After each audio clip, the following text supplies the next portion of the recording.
We're asked to match this exponential to the form 1 plus p over 100 raised to x. The key is to match the base. Because the exponent is x over 4, we can rewrite the base using a fourth root so that the whole expression becomes something to the power x. Then we can equate bases and solve for p.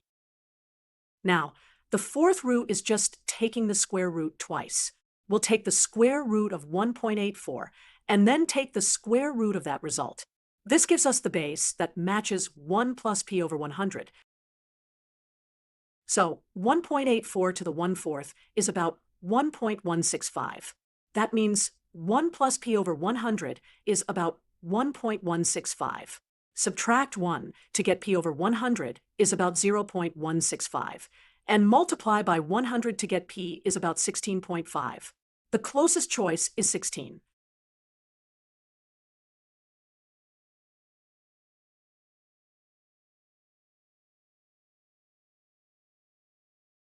Key idea. To match the form 1 plus p over 100 all to the x, rewrite a to the x over 4 as the fourth root of a, all to the x. Then convert the decimal growth rate to a percent.